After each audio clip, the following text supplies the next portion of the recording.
সাদ সাথে আওয়াম চিনে নাই। আজকে যারা সাদ সাহেবের জন্য মায়া কান্না কাঁদতেছেন, সাদের আগে আপনাদের আগে সাদকে আমরা চিনছি, সাদ সাহেবকে ছিল আমরা চিনছি, সাদ সাহেবকে।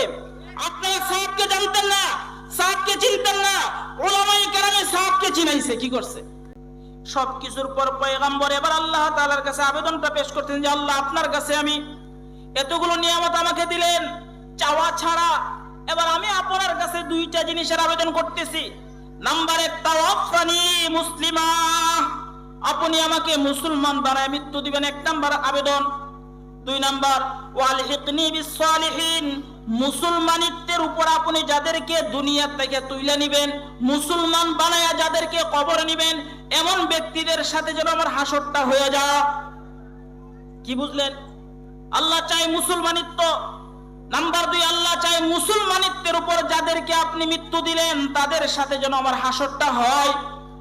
নবী হইয়া মুসলমানিত্বের আবেদন করতেছেন। এবার মুসলমানিত্ব কাকে বলে, মুসলমান কাকে বলে, নবীজির ছোট্ট হাদিস থেকে সংক্ষিপ্ত আকারে আমি আপনাদেরকে বুঝাইলাম। নবীজি হাদিসে বলেন, আল মুসলিমু মান সালিমাল মুসলিমুনা মিন লিসানিহি ওয়া ইয়াদি, মুসলমান তাকে বলা হয় যে জবানের দ্বারা কাউকে কষ্ট দেয় না, হাতের দ্বারা কাউকে কষ্ট দেয় না। এইটা আমি বুঝাইলাম। জবানে কষ্ট দিলে যদি মুসলমান, তাহলে নবীজির হাদিসের দ্বারা সহজেই বুঝতে পারলাম মুসলমান তাকে বলে যে জবানে অন্যকে কষ্ট দেয় না। এমন কোন ভাষা শব্দ ব্যবহার করা যাবে না যার দ্বারা আমার অপর মুসলমান ভাই কষ্ট পা, তাকে মুসলমান বলে। আমার হাত মুসলমানের বিরুদ্ধে ব্যবহার করা যাবে না।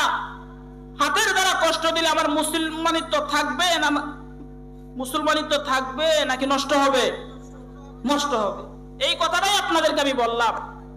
তাহলে মুসলমানিত্ব, জবানে কষ্ট দিলে যদি মুসলমানিত্ব নষ্ট হয়, হাতে কষ্ট দিলে যদি মুসলমানিত্ব নষ্ট হয়, তাহলে গভীর রাত্রে ঘুমন্ত মুমিন মুসলমানা, উলামায়ে কেরাম, মাদ্রাসার ছাত্র, তাদের পেটের ভিতরে যদি ছুরি ঢুকায় দেওয়া হয় তাহলে মুসলমানিত্ব থাইকা যাবে? 2 দিন আগে টঙ্গী ঘটনা ঘটছে না, ঘটে নাই? ঘটছে না, ঘটে নাই?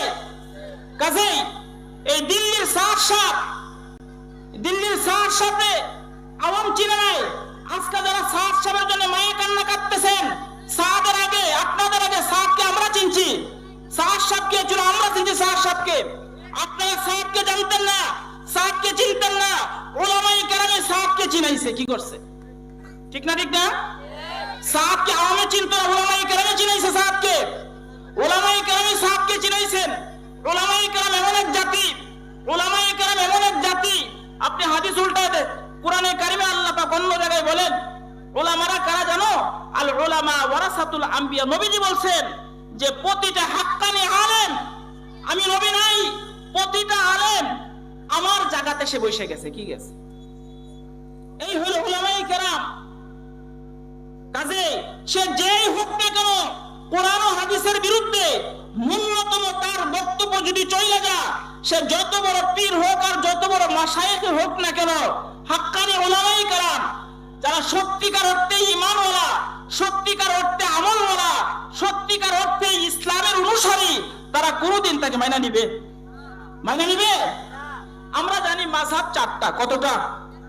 হানাফি মাযহাব, শাফি মাযহাব, মালিকি মাযহাব, হাম্বলি মাযহাব। 4টা মাযহাব জানি না? জানি না? এই 4টা মাযহাবের 4 জন বড় বড় ইমাম আছেন।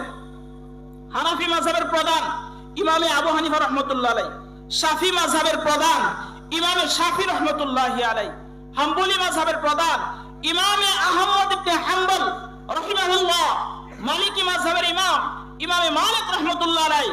ইমামে মালিকও যদি শরীয়তের থেকে চুল পরিমাণ সরে যেত, ইমামে শাফি যদি শরীয়তের থেকে চুল পরিমাণ সরে যেত, ইমামে আহমদ, ইমামে আবু হানিফা সহ আমরা যাদেরকে আজকে বুজুর্গ বলে আলহামদুলিল্লাহ স্বীকার করতেছি, শরীয়ত বিরোধী কোন কর্মকাণ্ড তারা যদি তাদের থেকে প্রকাশ পাইতো, ভুলবশত হইলে ভিন্ন কথা, ইচ্ছাকৃতভাবে ভুল করতেছে, ইচ্ছাকৃতভাবে ভুলটা বলতেছে। বলেন, কোন মুসলমান সে আলেম না হতে পারে, কোন মুসলমান সে নামাজি না হতে পারে, কোন মুসলমান সে রোজাদার না হতে পারে, কিন্তু শরীয়ত বিরোধী কোন কাজ সমর্থন করবে? করবে? করবে না। সাদকে কি তোমরা চিনো? সাদের পরিচয় কি তোমরা জানো? তোমাদের চেয়ে আমরা ভালো জানি। সাদের পুরা গোষ্ঠী উলামায়ে কেরাম, আমাদের মাতার তাজ ইলিয়াস রহমতুল্লাহি আলাইহি, উনার ভাই ছিল ইয়াহিয়া সাহেব রহমতুল্লাহি আলাইহি, শেখ জাকারিয়া রহমতুল্লাহ আলাইহি, উনারই বংশের মুরব্বী, উনাদেরকে এখন পর্যন্ত আমরা মাথার তাজ বানায় রাখছি। সাহাদের সাথে বিরোধটা আমাদের কিসের?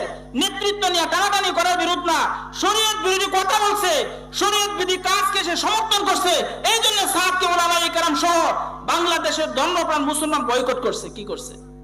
এই জন্য করছে, নেতৃত্ব নিয়ে করার জন্য নাই। তোমরা যদি বলো সাহাদের আমিরত্ব নেওয়ার জন্য উলামায়ে কেরাম মাঠে নামছে, তাহলে আমরা বলবো জুবাইর পন্থী বইলা তোমরা আমাদেরকে আখ্যায়িত করলা। তাহলে জুবাইর পন্থী যারা, জুবাইর পন্থী হওয়ার পরে আমাদের বাংলাদেশের নেতৃস্থানীয় কোন উলামায়ে কেরামকে আপনারা টঙ্গীর মাঠে বয়ানে দেখছেন? দেখছেন? বলেন দেখছেন? যদি উলামায়ে কেরাম পদের জন্য করে থাকেন, যে সাহাদের পদটা নেওয়ার জন্য উলামায়ে কেরাম এরকম টানা হেসরা করতেছে, যদি আপনি এটা বলেন, আপনার কাছে আমার প্রশ্ন, এই যে আমাদের বাংলাদেশে এই ইখতিলাফ লাগার পরে যেটা শুরু হলো, এই ইজতেমার মধ্যে কোন ইজতেমার মধ্যে দেখছেন বাংলাদেশের কোন আলেম বয়ান করছে? দেখছেন আপনারা? নাকি আগের উসুলে ঠিক আছে? আগের আমাদের ইন্ডিয়ার মুরব্বীরা, পাকিস্তানের মুরব্বীরা, বিভিন্ন দেশের মুরব্বীরা যেভাবে বয়ান করে গেছেন, এইভাবেই মানে বয়ান চালাইছেন। কি করছে? ভাই দোস্ত বুজুর্গ, আমি বুঝাইতে চাইছি এই জিনিসটা, উদাহরণস্বরূপ আমি এটা পেশ করলাম। নবীজির ভাষ্য অনুযায়ী মুসলমান যদি তাকে বলে যে জবানে কষ্ট দিবে না, হাতে কষ্ট দিবে না, তো জবানে কষ্ট দিলে যদি মুসলমানিত্ব নষ্ট হয়, হাতে কষ্ট দিলে যদি মুসলমানিত্ব নষ্ট হয়, তাহলে ছুরি দিয়া জবাই করলে মুসলমানিত্ব নষ্ট হবে না। এই জিনিসটা বোঝানোর লেগে আমি এই কথাটা বললাম। আসলে কাউকে গায়েল করা উদ্দেশ্য না, আপনার কাছে হক কথাটা বলে দেওয়া উলামা জাতির দায়িত্ব, আপনার কাছে হক কথা পৌঁছায় দেওয়া। আল্লাহ তাআলা পবিত্র কালামুল্লাহ শরীফের মধ্যে বলেন, وَإِذْ يَمْكُرُ بِكَ الَّذِينَ كَفَرُوا لِيُثْبِتُوكَ أَوْ يَقْتُلُوكَ أَوْ يُخْرِجُوكَ وَيَمْكُرُونَ وَيَمْكُرُ اللَّهُ وَاللَّهُ خَيْرُ الْمَاكِرِينَ। উলামা জাতি, নবীজির অনুসারী উলামা জাতি নবীর পক্ষ থেকে দায়িত্ব পাইয়া নবীজির আনেওয়ালা উম্মতকে সঠিক রাস্তা দেখানোর দায়িত্ব উলামায়ে কেরামের কাঁধে নবীজি দেয়া গেছেন।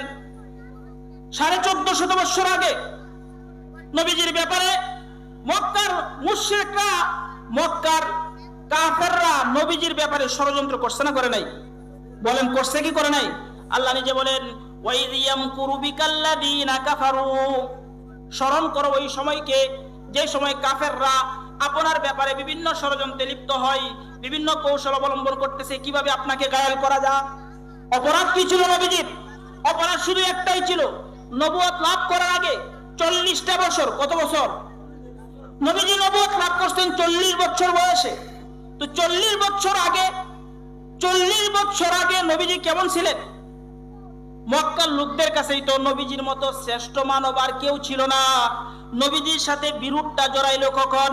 নবীজি যখন কালিমার দাওয়াত নিয়ে এসে বললেন, লা ইলাহা ইল্লাল্লাহ মুহাম্মাদুর রাসূলুল্লাহ, ঈমানের দাওয়াত, দেখো ঈমানের দাওয়াত দেওয়া যখন শুরু করলেন, আল্লাহ পক্ষ থেকে প্রেরিত সঠিক পথের বর্ণনা যখন নবীজি দেওয়া শুরু করলেন, মক্কার এক শ্রেণী লোক, স্বার্থপর লোক, নবী মুহাম্মদের আনিত দ্বীন গ্রহণ করলে তার সুবিধা নষ্ট হবে, নবী মুহাম্মদের দ্বীন গ্রহণ করলে তার পদবি নষ্ট হবে, এক শ্রেণী লোক নবীজিকে মানলো না।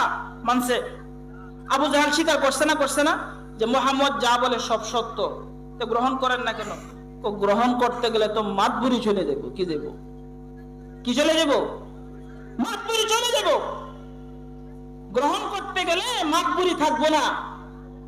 উলামায়ে কেরাম হক কথাটা বলেন, এটা আল্লাহ তাআলার পক্ষ থেকে দায়িত্ব দেওয়া, নবীজির পক্ষ থেকে দেওয়া দায়িত্ব, এই দায়িত্ব আমাদের আদায় করতে হবে। এবার হক কথা বলতে গেলে আপনার গা জ্বলে। কি জ্বলে? গা জ্বলে। আপনার এলাকায় এটা, আপনি আপনারটা করতে পারবেন, আর আমার এলাকা না দেখে এটাই আমার অপরাধ, শুধু একটাই আমার অপরাধ, আমি স্থানীয় না। কিনা? এই তো আমার অপরাধ, হক কথা বলতে পারি না, অপরাধ কি? আমি স্থানীয় না। কিনা? আজকে যদি স্থানীয় হয়ে থাকি, তাহলে ওর যেরকম পাওয়ার আছে আমারও আসলে নাই। কারণ জানে, এখানে কথা বলতে গেলে আমি ওরে চট করে একটা দিলে সেও আমাকে একটা দিয়ে বসবে। কি বসবে?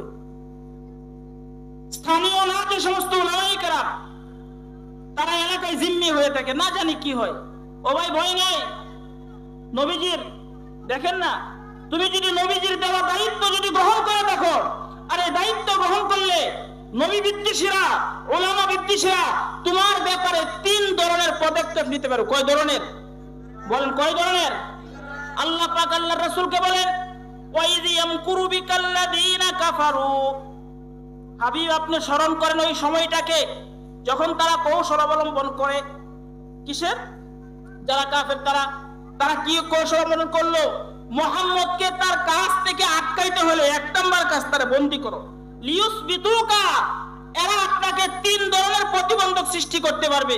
নাম্বার 1, হয়তো আপনাকে ওরা বন্দী করবে, আও ইয়াকতুলুকা, অথবা এরা আপনাকে হত্যা করতে যাবে, আও ইউখরিজুকা, অথবা আপনাকে দেশান্তর করবে। কি করবে বলেন? হয়তো আপনাকে বন্দী করবে। আল্লামা মামুনুল হককে বন্দী করছে কি করে নাই? উলামায়ে কেরামকে করছে কি করে নাই? এই যে দেখেন মিলতেছে। যদি আল্লাহর কথা বলেন, আল্লাহর রাসূলের কথা বলেন, আপনাকে হয়তো বন্দী করা হবে।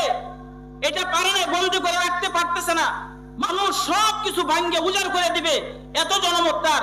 আও ইয়াকতুলুকা, হাবিব অথবা আপনাকে কৌশলে হত্যা করার চেষ্টা করবে। কি করবে? নবীজিকে হত্যা করার চেষ্টা করছে কি করে নাই?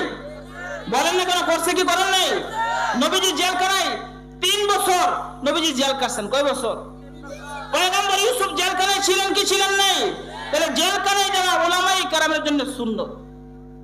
হক কথা বলবে জেলখানায় নেও না।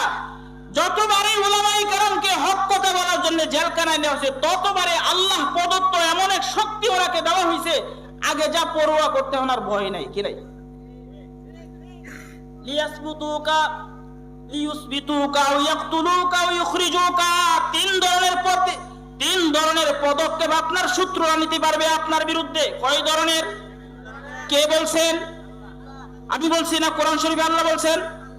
আল্লাহ বলেন, হাবিব আমার কাজ করতে গেলে আপনার সামনে 3 ধরনের প্রতিবন্ধকতা সৃষ্টি হতে পারে। কয় ধরনের?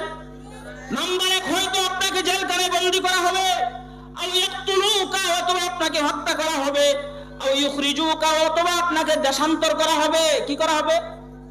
নবীজি দেশান্তর হয়েছেন কি হন নাই?